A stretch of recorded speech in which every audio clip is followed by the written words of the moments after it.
भारतीय संस्कृति और पाश्चात्य संस्कृति अपने अपने प्रभाव दिखाया करती है। कुर्सी पे बैठना पाश्चात्य संस्कृति है और एक समतल स्थान में बैठना भारतीय संस्कृति है। पाश्चात्य संस्कृति में संस्कार नहीं होते हैं और भारतीय संस्कृति संस्कारों से ओतप्रोत होती है। सारी दुनिया के अंदर भारत की संस्कृति को हर व्यक्ति बड़े आदर और श्रद्धा के साथ स्वीकार करता है। अज्ञानी मिथ्या दृष्टि जीव पाश्चात्य संस्कृति को स्वीकार करता है क्योंकि वह भौतिक बात में जीना चाहता है। वह चाहता है कि जैसा दुनिया में हो रहा है वैसा मैं भी करूं। यह मिथ्या दृष्टि का जीव का विचार हो सकता है। वो स्मार्ट बनना चाहता है क्योंकि स्मार्टफोन लेकर के अपनी जिंदगी को जीना चाह रहा है। हम कहते हैं स्मार्ट बनो मगर विवेक के साथ बनो। अगर विवेकहीन तुम्हारा जीवन है तो तुम पशुओं में और तुम में कोई अंतर नहीं है। वो 4 पैर वाला है, आप 2 पैर वाले हैं, मगर दोनों पशुओं के समान हैं। क्योंकि दुनिया में एक विवेक ऐसी चीज है कि हमें हर अच्छे और बुरे का ध्यान दिलाती है।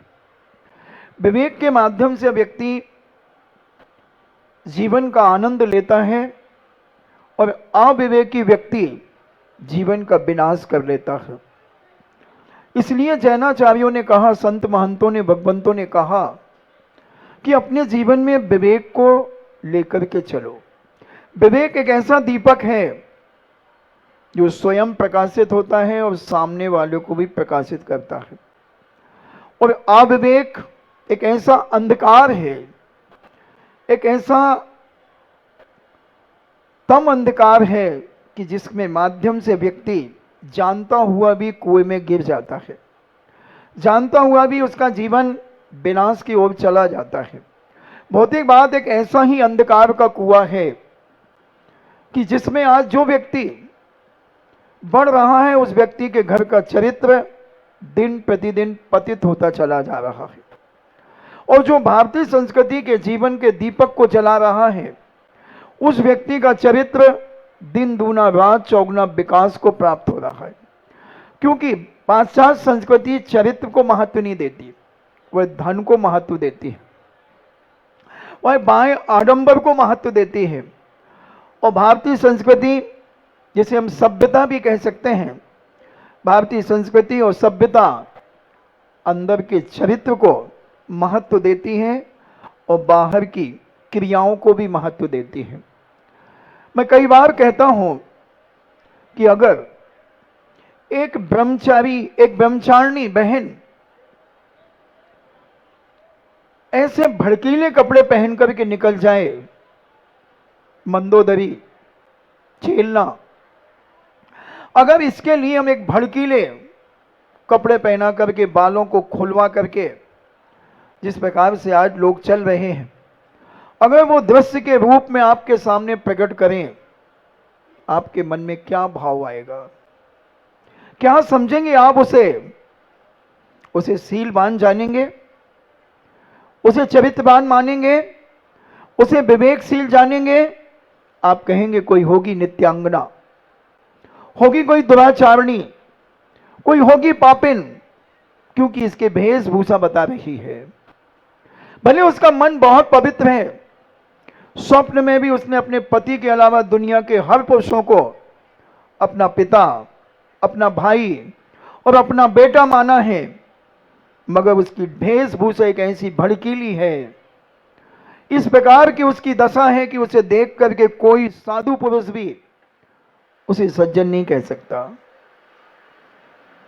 और अगर एक दुराचारणी के लिए, एक नित्यांगना के लिए एक बिल्कुल व्हाइट साड़ी पहना करके निकाल दिया जाए, बिल्कुल एक आदर्श नारी के समान, जैसे एक भारतीय नारी होती है, बिल्कुल सिर ढका हुआ है, हाथ पैर बिल्कुल व्यवस्थित ढके हुए हैं, मात्र चेहरा और हाथ और पैर के पंजे खुले हैं, बाकी संपूर्ण शरीर ढका हुआ है, और वह अगर रोड पर निकलती हैं तो कोई भी दुराचारी से दुराचारी व्यक्ति, पापी से पापी व्यक्ति एक नजर उसे देखेगा और नजर नीची कर लेगा और सोचेगा कि कोई साध्वी जा रही है, कोई त्यागी व्यक्ति जा रहा है, कोई धर्मात्मा जा रहा है, और उसके अंदर उसको देख करके कभी वासना जागृत नहीं होगी।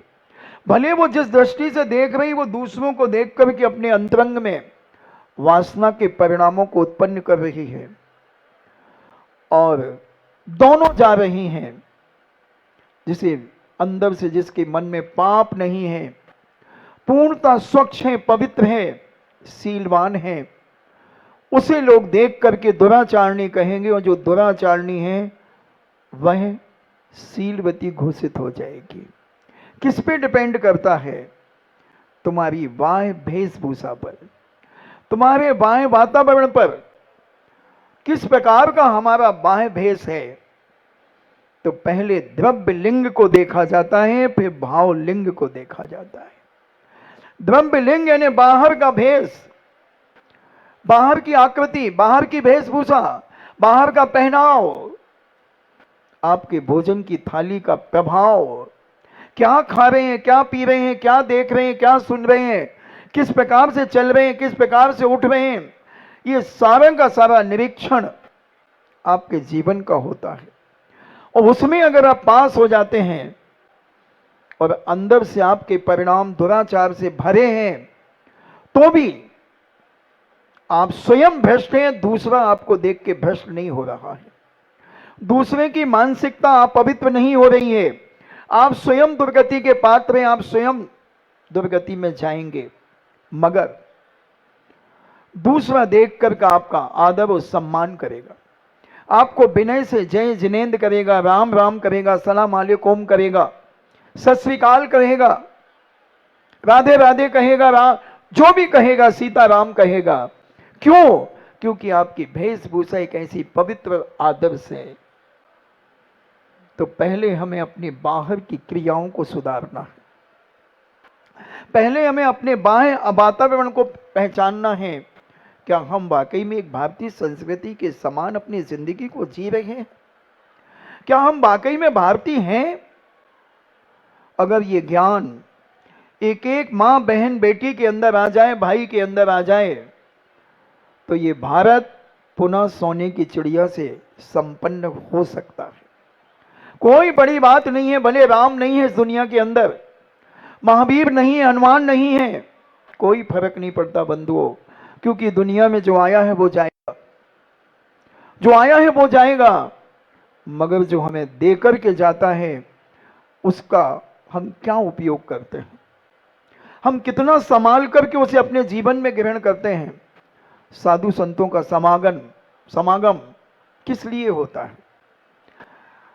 आपकी खोट के ऊपर चोट करने के लिए साधु संत आपके नगर और गांव में आया करते हैं, कि आपके जीवन में जो खोटें उत्पन्न हो गई हैं, भौतिकवाद की स्थिति को देखकर, भौतिकवाद के जीवन जीने की कला में आप इतने गाफिल हो गए हैं कि अपनी संस्कृति को अपने पैरों से कुचलते चले जा रहे हैं, और पाश्चात्य संस्कृति को अपने सिर माथे रख करके उसे आदर्श मानकर अपने जीवन में उसे ग्रहण करते चले जा रहे हैं। जैनाचार्य कहते हैं, संत महंत भगवंत कहते हैं, यही विनाश का कारण है। आज मैं कमरे में बैठा था, छोटी छोटी बालिकाएं जिनको अभी ढंग से बोलना भी नहीं आता, मगर उनकी चोटी बाहर लटक रही थी, उनके सामने लटक रही थी। मैंने सोचा ये क्या है? ये क्या भारतीय सभ्यता है?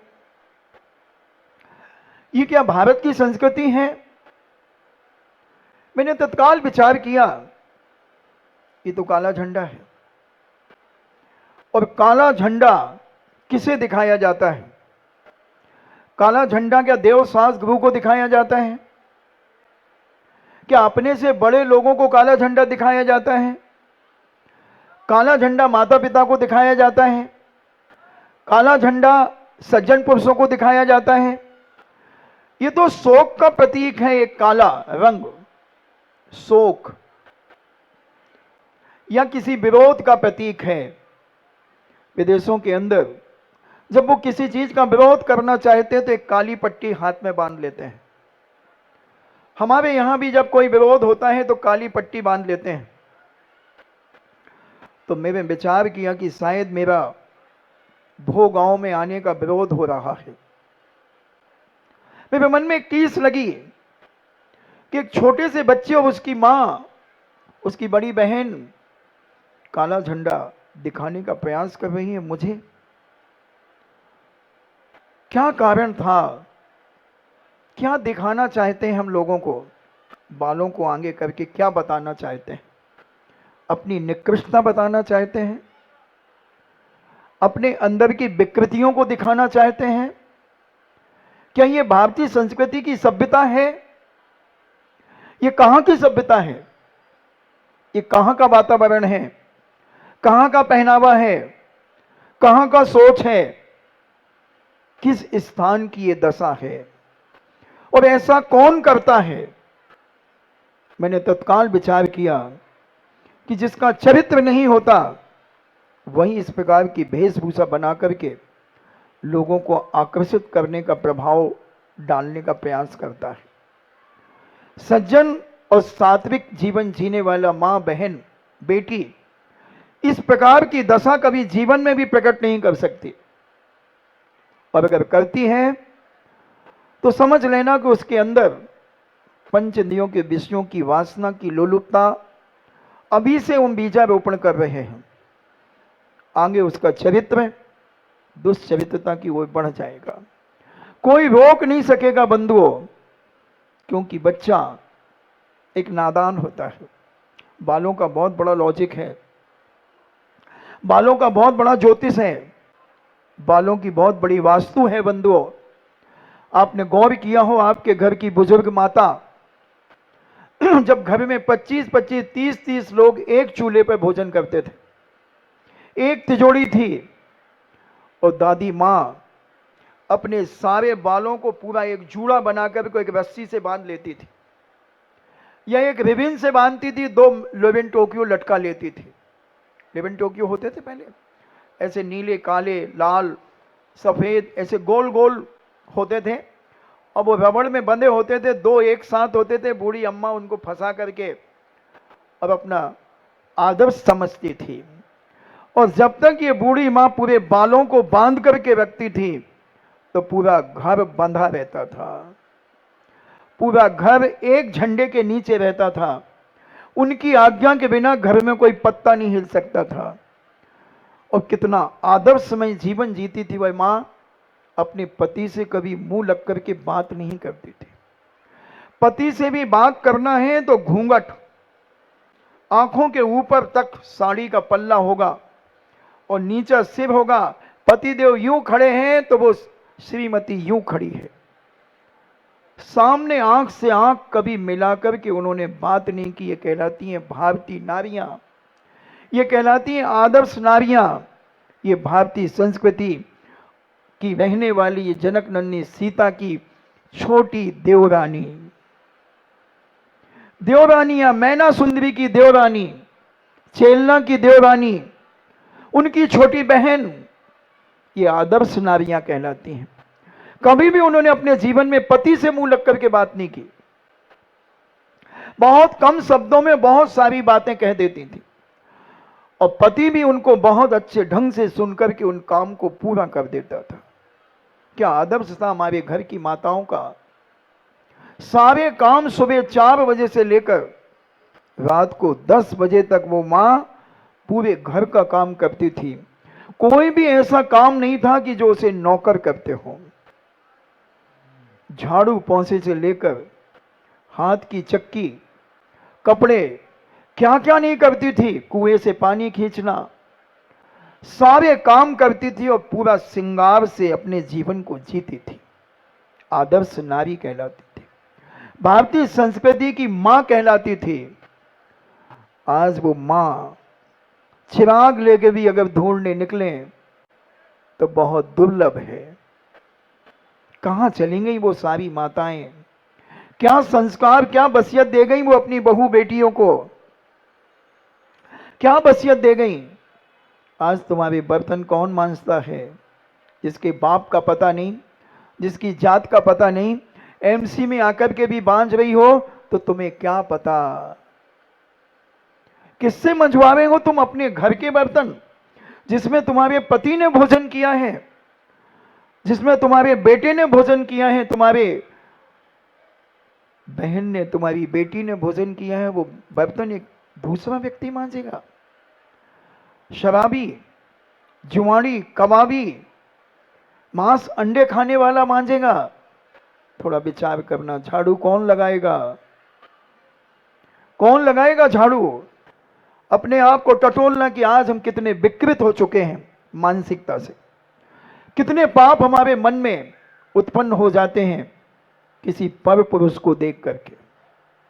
शादी विवाह में क्या होता है, क्या ठिठोलियां होती हैं शादी विवाह के अंदर, क्या कपड़ों की वेशभूषा होती है, पूरा शरीर दिख रहा है, कड़कड़ाते की ठंड है और हाथ पे एक शॉल पड़ा है, लटक रहा है शॉल, हाथ में एक आइसक्रीम है और बिल्कुल पतला, इसके ऊपर तो शायद टीन है, नहीं है तो टीन नहीं, बस ऐसे ही पंडाल होता है ठंड का, और एक हाथ में आइसक्रीम होती है, एक हाथ में शाल होता है,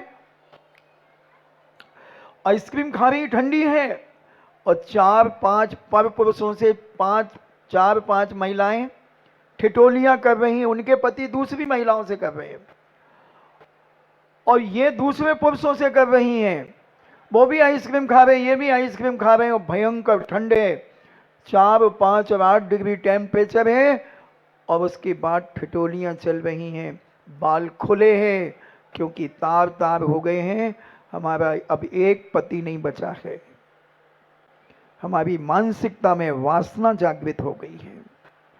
हम अपने आप को क्या दिखाना चाहते हैं और ऐसी ठंड में कपेगी मगर साल नहीं ओढ़ेगी, कपड़े ठीक नहीं करेगी क्योंकि सामने वाला से वासना पूरी हो रही है, हमारी मानसिकता की वासना। क्योंकि हमारे पूज्य उमा स्वामी महाराज ने तत्वाव सूत्र के अंदर 4 अध्याय में देवास चतुर्निकाया 4 प्रकार के देवों की बात करी, तो देव भी अपनी वासना, अपनी देवी का रूप देख करके वासना की पूर्ति कर लेते हैं, उसके गीत सुनकर के वासना की पूर्ति कर लेते हैं, उनके आभूषणों की आवाज सुनकर के वासना की पूर्ति कर लेते हैं।